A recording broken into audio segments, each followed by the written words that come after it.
नमस्कार मित्रांनो, आपण आजच्या लेक्चरमध्ये AMVI RTO 2017 मधील थेअरी ऑफ मशीन हा जो सब्जेक्ट आहे टॉम, तर त्याच्यावरती पडलेल्या क्वेश्चनचे ॲनालिसिस करूयात. टोटल जर बघितले तर 20 क्वेश्चन्स पडले होते आणि हे 20 क्वेश्चन्स जे आहेत ते 40 मार्क्सला विचारले गेले होते. तुम्हाला ही व्हिडिओ आवडली तर नक्कीच लाईक, शेअर आणि सबस्क्राईब करा. ठीक आहे, तर आपण बघूयात पहिला क्वेश्चन काय आहे. In pantograph all the pairs are. ठीक आहे, पॅन्टोग्राफमध्ये सगळ्या पेअर्स ज्या आहेत त्या कशा असतात, तर 4 पर्याय दिलेले आहेत. Turning pairs, sliding pairs, spherical pairs and screw pairs असे 4 पर्याय दिलेले आहेत. आपण जर पॅन्टॅग्राफचा जर विचार केला तर पॅन्टॅग्राफ हा काय होतो, इनलार्ज आणि रिड्यूस करतो त्याची हाईट. त्याची जी हाईट आहे ती त्याची हाईट इनलार्ज आणि रिड्यूस करतो, तो पॅन्टॅग्राफ असतो बघा. साधारणतः तो पॅन्टॅग्राफमध्ये लिंकेजेस आर्म असतात बघा या प्रकारे. आणि पॅन्टॅग्राफ जो आहे तो त्याची जी हाईट आहे ती इनलार्ज आणि रिड्यूस देखील करतो. ठीक आहे, म्हणजे वाढवतो आणि कमी पण करू शकतो. आणि पॅन्टॅग्राफचा जर आपण विचार केला तर पॅन्टॅग्राफमध्ये टर्निंग पेअर्स असतात. ठीक आहे, पॅन्टॅग्राफचा जर विचार केला तर पॅन्टॅग्राफमध्ये टर्निंग पेअर्स असतात. So turning pair is the correct answer. ठीक आहे, नेक्स्ट क्वेश्चन आहे बघा. The instantaneous center of a slider moving on a curved surface lies at. ठीक आहे, आपल्याला जो काय आहे तो इन्स्टंटेनियस सेंटर IC आपण म्हणतो त्याला. तर इन्स्टंटेनियस सेंटर हा स्लायडरचा, ज्याला स्लायडर मूव्ह होतो कर्व सरफेसवरती, तर तो कुठं लाय असेल, कुठं असेल तो. ठीक आहे, लाईज कुठं होईल असा विचारलेला क्वेश्चन आहे. तर पहिला पर्याय आहे बघा इन्फिनिटी, दुसरा आहे there point on contact, third आहे बघा the centre of curvature of the curve surface, आणि लास्ट आहे द पिन पॉईंट. असे 4 पर्याय दिलेले आहेत. तर आपण इन्स्टंटेनियस सेंटरचा विचार जर केला स्लायडरसाठी, जो की स्लायडर कर्व सरफेसवरती मूव्ह होत असतोय, तर तो हा इन्स्टंटेनियस सेंटर जो आहे तो सेंटर ऑफ द कर्वेचर, म्हणजे पर्याय क्रमांक 3 the centre of curvature of the curve surface, तिथं तो लाय करतो. ठीक आहे, नेक्स्ट क्वेश्चन बघूयात. नेक्स्ट क्वेश्चन आहे बघा. With increase of governor speed. ठीक आहे, गव्हर्नर स्पीड वाढलं तर काय होईल, 4 पर्याय दिले आहेत आपल्याला. The radius of rotation and height of governor increases, the radius of rotation and height of governor decreases, the radius of rotation decreases but height of governor increases, आणि शेवटचा पर्याय दिलेला आहे बघा, radius of rotation increases but height of governor decreases. असे 4 पर्याय आपल्याला दिलेले आहेत. आपण जर गव्हर्नरचा जर विचार केला, आपण इथं वॅट गव्हर्नर कन्सिडर करूयात. ठीक आहे, आपण जर वॅट गव्हर्नर कन्सिडर केला, so this is pivot point, याला आपण पिवोट म्हणतो. ठीक आहे, हा पिवोट असतो. खाली जी आहे ती स्लीव असते. ठीक आहे, स्लीव असणार आहे. त्याच्यानंतरनं त्याचे जे 2 बॉल आहेत बघा, ते बॉल आहेत 2. ठीक आहे, so these are balls. There are 2 balls, 2 balls आहेत बघा. ज्यावेळेला त्या गव्हर्नरचं आपण वॅट गव्हर्नर कन्सिडर करतोय. ठीक आहे, वॅट गव्हर्नर कन्सिडर करतोय. ज्यावेळेला त्याचा स्पीड वाढणार आहे बघा, गव्हर्नरचं स्पीड वाढलं की हे जे बॉल आहेत ते बाहेरच्या डिरेक्शनने, इन आउटवर्ड डिरेक्शन, म्हणजे बाहेरच्या डायरेक्शनला ते जाणार आहेत त्याचं स्पीड वाढल्यामुळं. ऑफकोर्स त्याच्यामुळं काय होणार आहे बघा, रेडियस ऑफ रोटेशन जी आहे, ही जी काय रेडियस ऑफ रोटेशन आहे त्याची, ती रेडियस ऑफ रोटेशन त्याची वाढत जाणार आहे. बरोबर आहे, पण रेडियस ऑफ रोटेशन ज्या वेळेला वाढत असणार आहे त्याच वेळेला ही जी काय हाईट आहे बघा, इथून एवढी पिवटपासून ते बॉलपर्यंतची जी काय हाईट आहे, ती हाईट जी आहे ती कमी कमी होत जाणार, कारण की बॉल आउटवर्ड डायरेक्शनला जाणार आहेत. त्याच्यामुळं त्याची जी हाईट आहे ती हाईट कमी होत जाणार आहे.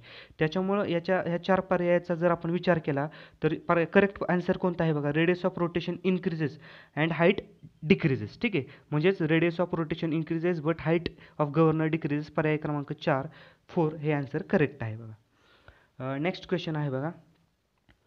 Match the list. ठीक आहे, match the list 1 and 2. 1 and 2 जी काही लिस्ट दिलेली आपल्याला ती मॅच करायची. ठीक आहे, पहिला बघा दिलेल्या लिस्ट एमध्ये हंटिंग, आयसोक्रोनिझम, देन स्टॅबिलिटी, आणि 4 नंबर आहे बघा डी एफर्ट. लिस्ट 2मध्ये दिलेलं आपल्याला 1 radius of rotation of each speed, next आहे 2 सेन्सिटिव्ह आहे, थर्ड आहे बघा mean force exerted at sleeve during change of speed, आणि लास्ट आहे constant equilibrium speed for all the radius of rotation. ठीक आहे, अशा आपल्याला 2 लिस्ट दिलेले आहेत आणि त्या लिस्ट दोन्ही ज्या काय आहेत त्या आपल्याला मॅच करायच्या आहेत. ठीक आहे, आता आपण एक एक बघूयात. जर आपण हंटिंगचा जर विचार केला, ठीक आहे, हंटिंगचा जर आपण विचार केला तर हंटिंग हे काय आहे, हंटिंगसाठी गव्हर्नर 2 सेन्सिटिव्ह. जर हंटिंग असेल तर त्यावेळेला गव्हर्नर जो काय आपला तो 2 सेन्सिटिव्ह असणार आहे. ठीक आहे, गव्हर्नर 2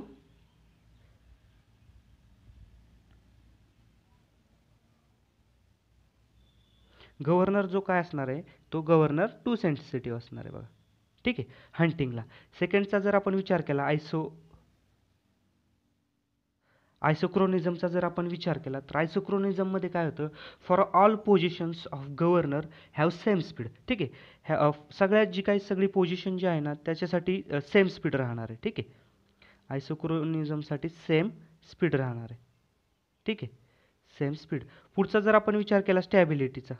ठीक आहे, स्टॅबिलिटीचा जर विचार केला तर 1 radius of rotation for each speed, म्हणजे जेवढं काय स्पीड असणार आहे त्याच्यासाठी 1 रेडियस ऑफ रोटेशन असणार आहे. ठीक आहे, 1 रेडियस असणार आहे त्याच्यासाठी, प्रत्येक रोटेशनसाठी 1 रेडियस असणार आहे. आणि सगळ्यात शेवटी जर आपण एफर्टचा जर विचार केला, ठीक आहे, एफर्टचा जर विचार केला तर एफर्टमध्ये mean force exerted at sleeve during the change of the speed. ठीक आहे, म्हणजे एफर्टमध्ये मीन फोर्स जो आहे तो मीन फोर्स ॲक्ट होणार आहे. सो मीन फोर्स एक्झर्ट होणार आहे at sleeve during the change of speed. ठीक आहे, म्हणजे हे आपण हंटिंग, आयसोक्रोनिझम, स्टॅबिलिटी आणि एफर्टचं प्रत्येकाचं जे काय आहे ते बघितलेलं आहे. ठीक आहे, म्हणजे हंटिंग असेल तर काय होईल, आयसोक्रोनिझम असेल तर स्टॅबिलिटी असेल तर आणि एफर्ट असेल तर काय होईल. तर आपण जर इथं बघितलं तर हंटिंगचा जर विचार केला तर हंटिंग म्हटलं की बघा too sensitive, so hunting is a too sensitive. आयसोक्रोनिझमचा जर आपण विचार केला तर isochronism constant equilibrium speed for all radius of rotation. स्टॅबिलिटीचा जर आपण विचार केला, ठीक आहे, स्टॅबिलिटी तर 1 radius of rotation for each speed. ठीक आहे, ती स्टॅबिलिटी असणार आहे. आणि एफर्टचा जर विचार केला तर effort mean force exerted at sleeve during the change of the speed. ठीक आहे, नेक्स्ट क्वेश्चन बघूयात आपण. नेक्स्ट क्वेश्चन आहे बघा, the kinematic chain a quaternary joint is equivalent to. जर कायनेमॅटिक चेनमध्ये क्वाटर्नरी जॉईंट असेल तर ते कशासाठी इक्वॅलंट असेल, ह्या 4 पर्यायापैकी. पहिला आहे बघा 1 बायनरी जॉईंट, सेकंड आहे 2 बायनरी जॉईंट्स, थर्ड आहे 3 बायनरी जॉईंट्स आणि फोर्थ आहे बघा 4 बायनरी जॉईंट्स. असे 4 पर्याय दिलेले आहेत. जर आपण क्वाटर्नरी जॉईंट्सचा जर विचार केला तर क्वाटर्नरी जॉईंट्समध्ये जनरली 3 बायनरी जॉईंट्स असतात बघा. क्वाटर्नरी जॉईंट्समध्ये 3 बायनरी जॉईंट्स असतात. सो पर्याय क्रमांक 3, option number 3 is correct, 3 binary joints. Next question आहे बघा, the plane of spin comma precision and applied gyroscopic couples are. आता हे ते 3 प्लेन आहेत बघा, प्लेन ऑफ स्पिन आहे, प्रिसिजन आहे आणि अप्लाइड गायरोस्कोपिक कपल. हे तिन्ही प्लेन्स कसे असतील एकमेकाला, 4 पर्याय दिलेले आहेत बघा. द सेम 1 प्लेन, नेक्स्ट आहे 2 plane perpendicular to each another, third आहे बघा 3 प्लेन परपेंडिक्युलर टू 1 अनदर आणि लास्ट आहे नन ऑफ द अबोव. ठीक आहे, असे 4 पर्याय दिलेले आहेत. आपण जर विचार केला गायरोस्कोपचा बघा, ठीक आहे, एक डायग्राम मी ड्रॉ करतो. आपण एखादी डिस्क घेतली जी की रोटेट होते. This is X axis, this is Y axis and this is Z axis. ठीक आहे, 3 ॲक्सिस आपण कन्सिडर केल्या गायरोस्कोपमध्ये. आपण जर ही डिस्क रोटेट होते असं ॲझ्युम केलं तर ह्याच्यामध्ये बघा प्लेन असे असतात. हा जर प्लेन आपण कन्सिडर केला, फर्स्ट प्लेन जर कन्सिडर केला तर हा जो प्लेन आहे बघा, मी फर्स्ट प्लेन ड्रॉ केलेला, हा आहे प्लेन ऑफ स्पिन. ठीक आहे, हा प्लेन ऑफ स्पिन आहे, प्लेन ऑफ स्पिन.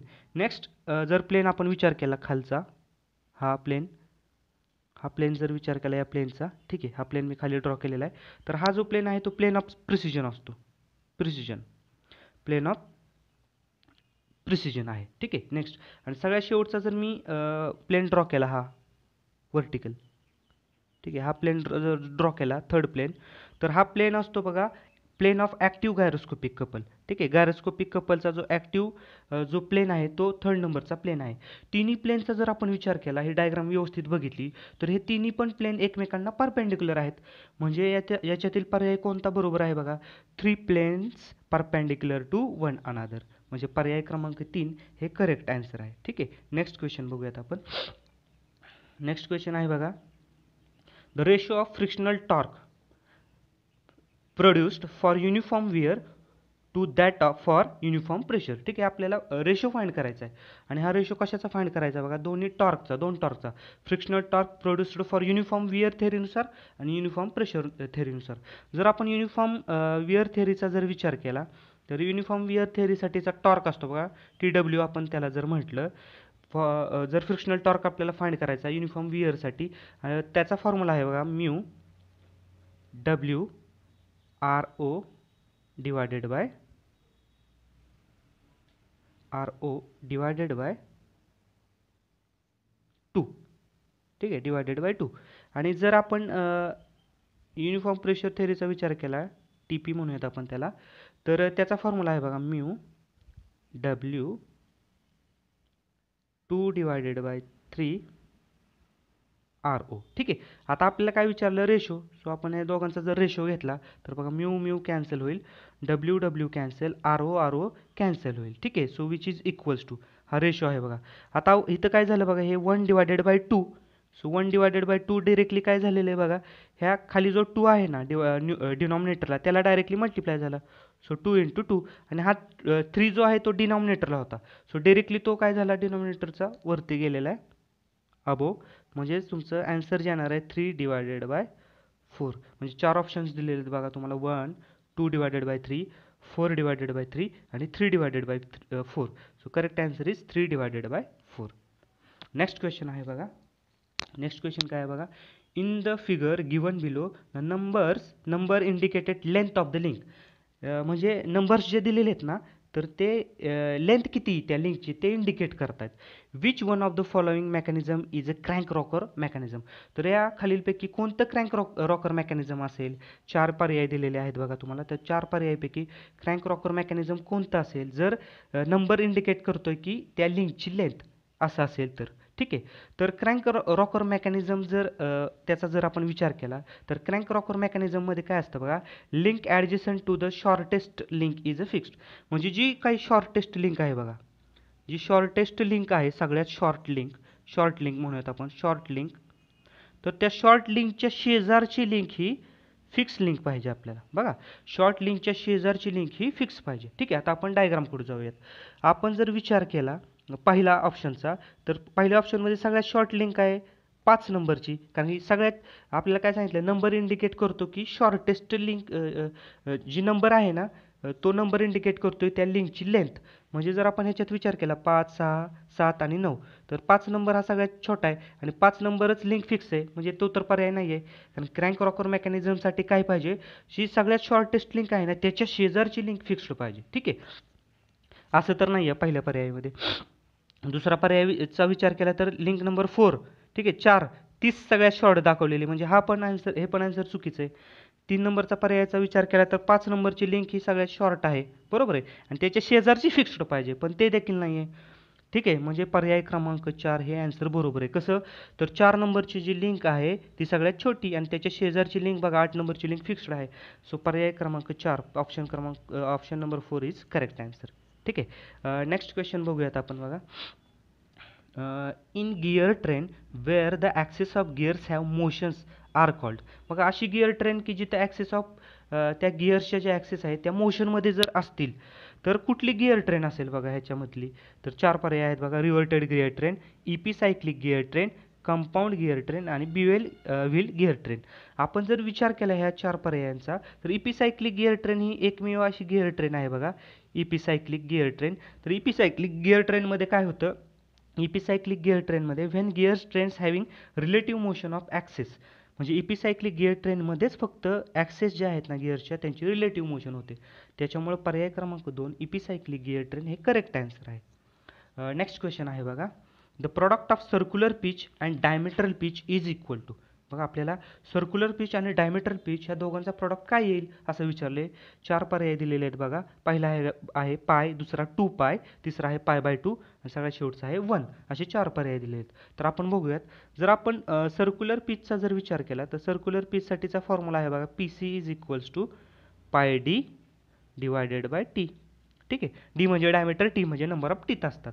आणि पी डीचा जर आपण विचार केला, सो पी डी म्हणजे डायमेट्रल पिच, डायमेट्रल पिचचा जो फॉर्म्युला आहे बघा T by D.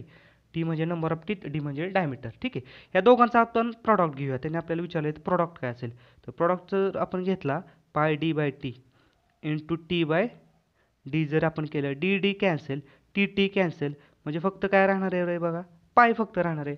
So correct answer जे आहे आपले ते पर्याय क्रमांक 1 पाय हे बरोबर आन्सर आहे. नेक्स्ट क्वेश्चन आहे बघा.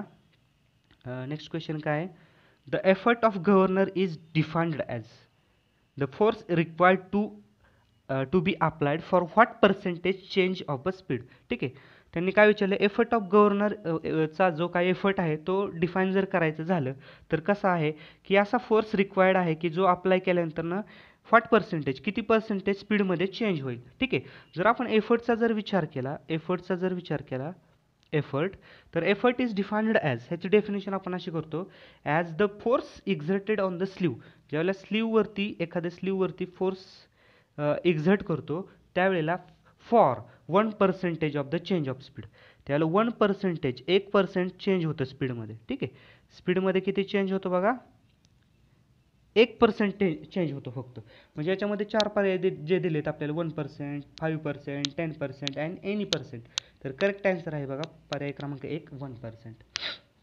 नेक्स्ट क्वेश्चन आहे बघा, the direction of Coriolis component of acceleration is obtained bye.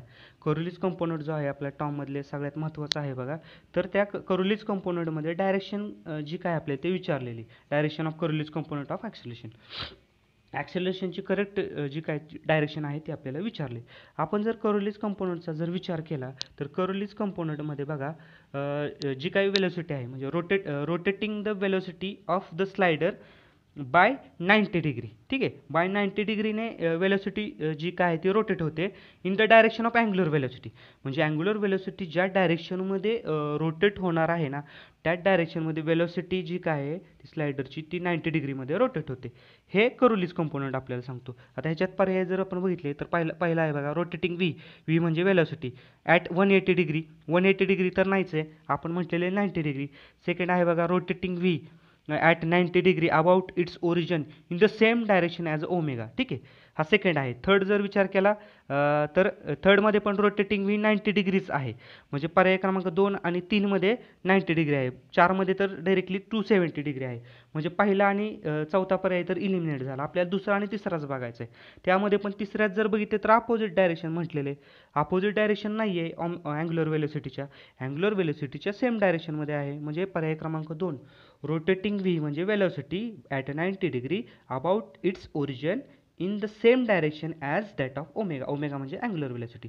So answer पर्याय क्रमांक 2 हे बरोबर ॲन्सर आहे. नेक्स्ट क्वेश्चन आहे बघा, नेक्स्ट क्वेश्चन काय आहे बघा, the condition for the correct steering for the Davis steering gear steering आहे, आणि त्याच्यासाठी कंडिशन काय आहे करेक्ट स्टिअरिंगची त्यांनी विचारलेले. वेअर अल्फा काय आहे, angle of inclination of the link to the vertical. ठीक आहे, अँड बी म्हणजे काय, व्हीलचा बेस आहे. नेक्स्ट सी म्हणजे काय, तर distance between the pivots of the front axle. ठीक आहे, हे आपल्याला वेगवेगळे पॅरामीटर्स दिलेले आहेत अल्फा, बी आणि सी. तर याच्यातला करेक्ट ऑप्शन कोणता असेल, पहिला आहे बघा sine alpha equal to B by C. Second आहे cos alpha equal to C by B. Third आहे tan alpha equal to C divided by 2b. आणि लास्ट आहे बघा cot alpha is equal to C by 2b. तर आपण 4 पर्यायांचा जर विचार केला आणि डेव्हिस स्टिअरिंग गिअर मेकॅनिझमचा जर आपण स्टडी केला तर डेव्हिस स्टिअरिंग गिअर मेकॅनिझमनुसार बघा फॉर्म्युला काय असतो, tan alpha is equal to C divided by 2b. म्हणजे याच्यातलं जे करेक्ट आन्सर आहे ते पर्याय क्रमांक 3 करेक्ट आन्सर आहे. नेक्स्ट क्वेश्चन आहे बघा, नेक्स्ट क्वेश्चन काय आहे बघा, the following profiles of gear satisfy the law of gearing. तर खाली काय प्रोफाईल दिलेत तर ते लॉ ऑफ गिअरिंग याच्यातलं कोण सॅटिस्फाय करेल असं विचारलेलं आहे बघा. पहिला आहे बघा conjugate profile of the mating teeth. Second involute profile of mating teeth. Third आहे cycloid profile of mating teeth. सगळ्यात शेवटचा आहे बघा ऑल ऑफ द अबो. आपण जर विचार केला जर लॉ ऑफ गिअरचा विचार जर केला तर हे तिन्ही ऑप्शन जे वरचे आहेत ना 1, 2, 3 ते तिन्ही पण त्याच्यासाठी लागू पडतात. म्हणजे ऑल ऑफ द अबो हे करेक्ट आन्सर आहे याचं. नेक्स्ट क्वेश्चन आहे बघा, नेक्स्ट क्वेश्चन काय आहे, हां ठीक आहे, the following moving with the follower moving with cycloidal motion the velocity of follower is a maximum at. तर मॅक्झिमम कुठं असेल वेलोसिटी जर जो एखादा फॉलोअर सायक्लॉइडल मोशनने मूव्ह होत असेल तर. ठीक आहे, तर 4 पर्याय दिलेले बघा, beginning of the outstroke, end of the outstroke, middle of the outstroke आणि नन ऑफ द अबोव असे 4 पर्याय दिलेले आहेत. जर आपण त्याचा विचार केला, आपण त्याच्यासाठी वेलोसिटी डायग्राम जर ड्रॉ करायचं म्हटलं, सो दिस इज वेलोसिटी सायक्लॉइडल मोशनसाठी, तर ती वेलोसिटी डायग्राम बघा आपली अशी येणार आहे. ठीक आहे, म्हणजे ह्या डायग्रामचा जर विचार केला तर दिस इज मिडल, म्हणजे मिडलला सगळ्यात जास्त मॅक्झिमम वेलोसिटी आपल्याला मिळते बघा, मॅक्सिमम मॅक्सिमम व्हेलॉसिटी आपली कुठे येते मिडलला. मग या 4 पर्यायाचा जर आपण विचार केला तर मिडल ऑफ द आउटस्ट्रोक म्हणजे पर्याय क्रमांक 3 हे करेक्ट आन्सर आहे. नेक्स्ट क्वेश्चन आहे बघा. क्वेश्चन काय आहे, ॲक्सियल थ्रस्ट हॅज, ठीक आहे, axial thrust has significant effect in case of which of the following gear.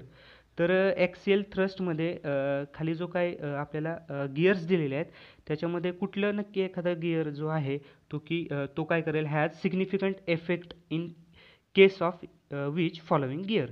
ठीक आहे, इफेक्ट नक्की कशावरती कोणत्या गिअरवरती होईल बघा. आपल्याला 4 पर्याय दिलेले, spur gear, helical gear, double helical gear आणि हेरिकबोन गिअर असे 4 पर्याय दिलेले आहेत. आपण जर ॲक्सियल थ्रस्टचा जर विचार केला तर ॲक्सियल थ्रस्टमध्ये बघा फक्त सिंगल हेलिकल गिअरच हे करू शकतो बघा. Helical gear only single gear हाच फक्त ॲक्सियल थ्रस्टमध्ये इफेक्ट जो काय आहे तो त्याच्यावरती होऊ शकतो. म्हणजे याचं जे करेक्ट आन्सर आहे बघा helical gear, single helical gear. ठीक आहे, single helical gear, double helical gear नाही आहे. ठीक आहे, option C single helical gear म्हणजे helical gear is a correct answer. Next question आहे बघा. हां, in automobile Hooke's joint is used between which of the following. ऑटोमोबाईलचा जर आपण विचार केला आणि त्याच्यामध्ये हुक्स जॉईंट हा कशाच्यामध्ये वापरला जातो हे आपल्याला विचारलेले आहे. 4 पर्याय आहेत बघा. क्लच अँड गिअरबॉक्स, नेक्स्ट आहे gearbox and differential, next differential and wheels आणि सगळ्यात शेवटी आहे फ्लाय व्हील अँड क्लच. जर आपण हुक्स जॉईंटचा जर विचार केला तर हुक्स जॉईंट हा गिअरबॉक्स आणि डिफरन्शियल. ठीक आहे, हा गिअर बॉक्स अँड डिफरन्शियल या दोघांच्या मध्ये असतो. म्हणजे पर्याय क्रमांक 2 गिअर बॉक्स अँड डिफरन्शियल हे करेक्ट आन्सर आहे. नेक्स्ट क्वेश्चन आहे बघा. क्वेश्चन आहे बघा, the frictional torque transmitted in a conical pivot bearing consisting uniform wear is. Question काय बघा, फ्रिक्शनल टॉर्क जो आहे तो ट्रान्समिट होतोय कोनिकल पिवोट बिअरिंगमध्ये कन्सिस्टिंग युनिफॉर्म वियर. तर युनिफॉर्म वियरचा जर आपण विचार केला तर खालीलपैकी कोणता फॉर्म्युला त्याला लागू पडतो. पहिला आहे बघा 1/2 mu W R cosec alpha, second आहे 2/3 mu W R cosec alpha, third आहे 3/4 mu W R cosec alpha आणि लास्ट आहे mu W R cosec alpha. या 4 पर्यायांचा जर विचार केला तर करेक्ट आन्सर आहे बघा युनिफॉर्म वियर थेअरीनुसार 1/2 mu W R into cosec alpha. ठीक आहे, कोसेक अल्फा म्हणजे याच्यातलं करेक्ट आन्सर जे आहे पर्याय क्रमांक 1 1/2 mu W R cosec alpha. This is incorrect answer. Next question आहे बघा.